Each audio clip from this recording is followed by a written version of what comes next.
Hey galera, mais um vídeo. Aqui quem fala com vocês é o Wiz e esse é o Wiz Responde, o quadro onde eu respondo as perguntas de vocês, seja do que for. E lembrando, para te fazer pergunta, tu tem que ir lá no Instagram, na última publicação, e comentar lá. Comenta na última publicação que tu vai ser respondido. Não é nos stories e nem nos directs, e sim na última publicação. Mas demora bastante, porém todo mundo é respondido com muita atenção, amor e carinho. Em que sentido? Então, mais sem enrolação e babação de ovo aqui, vamos para a primeira pergunta, que é do Costa Aurilene. Ele é assim, ó: Nagato com 100% dos seus poderes e movimentos conseguiria vencer Obito com Rinnegan sem ser Jinchuriki? Pô, irmão, eu acredito que sim, porque Nagato, quando ele foi ressuscitado pelo Edo Tensei, ele conseguiu bater de frente com 3 ninjas poderosos, Itachi, Naruto e Killer Bee, e quase matou eles. Então eu acredito que contra o Obito ele venceria sim, se ele tivesse 100% dos poderes, 100% da sua experiência, 100% dos seus movimentos. Com certeza ele seria um ninja muito poderoso, um dos mais poderosos da obra,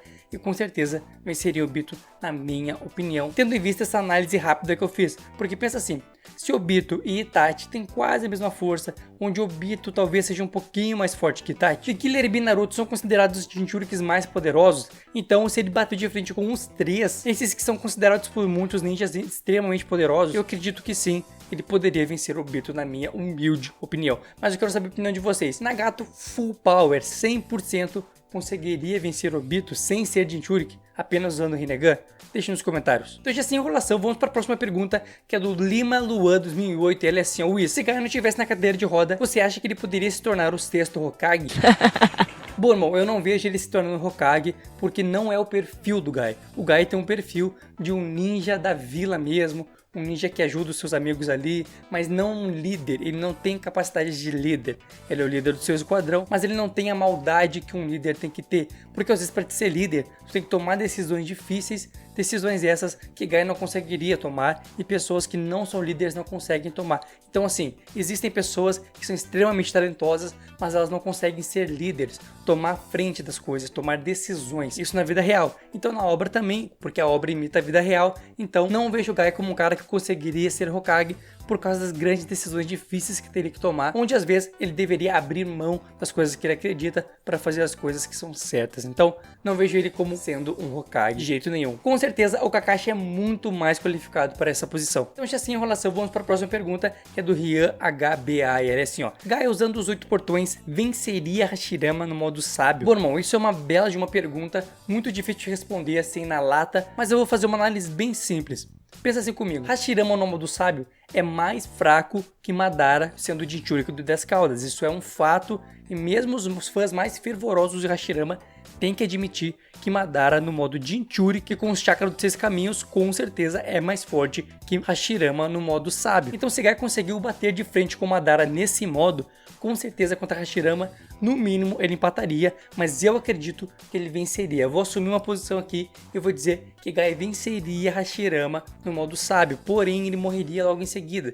Então seria uma vitória nula, quase perdida. E como eu sempre digo, nessas lutas de grandes poderes, o roteiro é sempre muito importante. Apesar de todo mundo ficar falando mal do roteiro, é o roteiro que guia uma obra, é o roteiro que guia tudo. Então, numa luta com personagens muito grandes, a gente tem que levar em consideração quem daria o golpe primeiro, quem usaria qual golpe em qual momento, quem ficaria distraído durante a luta, quem teria que defender o quê. Então são muitas coisas a se analisar. Mas na questão de poder bruto, eu aposto no Gai, porque ele mostrou um poder muito imenso, e aquele poder que ele tem é um poder fora da realidade, onde tu dá a tua vida para conseguir aquele poder. Então esse poder não é um poder nulo, é um poder simplesmente passageiro. A gente tem que analisar isso. Esses 8 portões, o 8º portão, ele drena a tua vida, ele drena teu sangue. Então por isso que ele dá tanto poder assim. Então eu acredito que Gai venceria, na minha humilde opinião. Mas eu quero saber a opinião de vocês. Com base na questão de poderes e forças na obra de Naruto, sem ver roteiro, quem vocês acham que venceria? Gai usando os 8 portões, o 8º portão, ou Hashirama usando o modo sábio? Deixem nos comentários. Então já vamos para a próxima pergunta, que é da Ana Keira. Ela não estava aparecendo tanto aqui nos vídeos, mas agora ela voltou a aparecer. E a pergunta dela é assim, ó: se Jiraiya tivesse descoberto o segredo dos Pains logo no começo, ele teria vencido? Bom, irmã, sim. Porque o próprio Pain, o próprio Nagato disse que se Jiraiya tivesse descoberto o segredo dele antes, ou soubesse do segredo dele, Jiraiya teria vencido.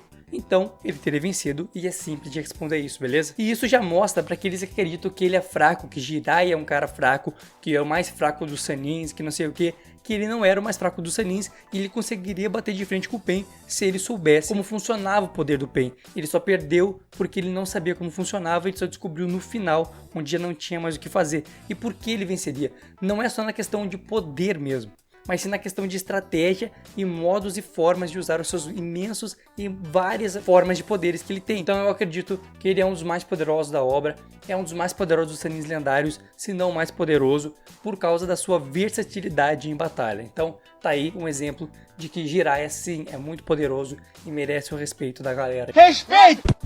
Então já vamos para a próxima pergunta, que é do apóstolo Tiago. Faz o Satanás correr e o milagre acontecer. E a pergunta dele é assim, ó. Fala, Luiz, beleza? Beleza, irmão? Contigo tá tudo bem aí? Espero que sim. E as perguntas dele são assim, ó. Cara, por que se a Rin era o receptáculo de uma biju, ela não se transformou antes do Kakashi matar ela? Essa é a primeira pergunta dele. Eu já vou te responder, irmão. Ela não se transformou porque ela se atirou na frente da mão do Kakashi. Ela se matou.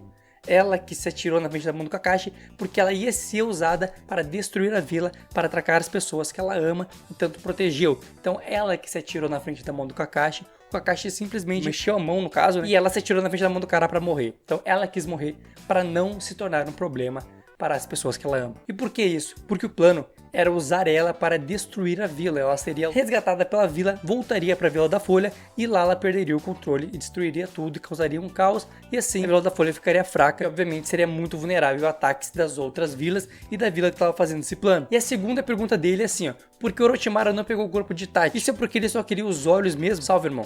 Salve, mano. E assim, ele não pegou o corpo de Itachi porque o corpo de Itachi era um corpo doente e fraco. Eu fiz um vídeo sobre a doença de Itachi, tá aqui no canal. Vai lá, card canto direito superior da tela. Tu vai se divertir bastante, vai entender bastante sobre a doença. É uma teoria, não é uma coisa que eu firmo qual é a doença, porque ninguém sabe. É apenas uma teoria. Mas lá eu explico muita coisa verídica da obra, o que aconteceu de fato na obra, o que aconteceu com o Itachi. Então o corpo do Itachi era fraco, era doente, e obviamente o Orochimaru não ia querer um corpo doente pra ficar com ele, porque ele ficaria com aquela doença. Então não vale a pena. Então já sem enrolação aqui, vamos para a próxima pergunta, que é do Felps. Ela é assim, ó. Por que Naruto clássico eles não contavam que Naruto era filho do quarto Hokage, coisas assim? Manda salve. Salve, irmão, muito obrigado pelo carinho, muito obrigado pela pergunta e pelo apoio. E assim, irmão, eles não contavam para proteger Naruto, pois ser filho do quarto Hokage implicava que os inimigos do quarto Hokage iriam atrás do filho do quarto Hokage. Então, como o Minato tinha muitos inimigos por ser Hokage, por ser muito poderoso e causar muitos problemas para outras vilas, Naruto era protegido assim. E também a gente tem que pensar que Naruto tinha que sofrer, a gente tinha que criar empatia com ele. E essa forma de criar empatia com ele era a gente não descobrindo qual era o pai. É um clássico dos animes, todo protagonista sofrer e tal, estar sozinho, se criar sozinho no mundo, com a ajuda dos amigos. Depois de um tempo apareceu o pai dele, que o pai dele sumiu por algum motivo muito louco e tal. Então, os animes daquela época, os shonens, um pouquinho mais antigos, a meia idade ali, tem essa característica de que o pai sempre aparece depois e mostra o motivo do pai não ter voltado, ou porque estava preso, ou porque morreu, ou porque alguma coisa aconteceu. Mas geralmente os pais são muito poderosos e sumiram em algum momento aí para os filhos ficarem sozinhos, se criarem sofrendo. Essa é uma característica dos shonens, muitos shonens têm isso, não é uma regra, mas é uma característica que aparece bastante em shonens. Mas pra ser sincero, eu também não contaria, porque senão talvez Naruto mudaria o jeito dele de ser e talvez ele não conseguisse ser quem ele queria ser. Porque se a gente for levar em consideração, Naruto só foi quem foi porque ele quis muito sair da onde ele estava, ele queria muito não ser mais aquela pessoa fracassada. E assim ele conseguiu. Talvez se ele soubesse que ele era filho do quarto Hokage, ele não ia pra cima, ele não ia querer ir pra cima, ele já ia pensar que já era vencedor. E pelo fato do pai dele ser Hokage, automaticamente ele seria Hokage também, então ele não precisaria se esforçar tanto quanto ele teve que se esforçar para ser um Hokage. Essa é a minha opinião, mas eu quero saber a opinião de vocês. Por que eles não contavam pro cara que ele era filho do Hokage? Deixa nos comentários. Ah, tô cansado, velho. Pessoal, eu tenho um conselho para vocês, que é sobre um curso de desenho muito interessante, onde você vai aprender a desenhar sem frescura, passo a passo, pessoal. Eu recomendo, como eu sempre falo para vocês, porque um curso de desenho online é a melhor forma hoje em dia de se aprender, pois você não vai precisar ir até o curso, vai ficar em casa e estudar a hora que você quiser. Então, pessoal, vai no primeiro link aqui da descrição e assiste ao vídeo explicando sobre como funciona esse curso, que é muito interessante, pessoal. Vai lá e clica e apoia o canal. Então, pessoal, fique com Deus e tenha uma boa semana. Feito gurizada, feito meus amigos, feito Harris.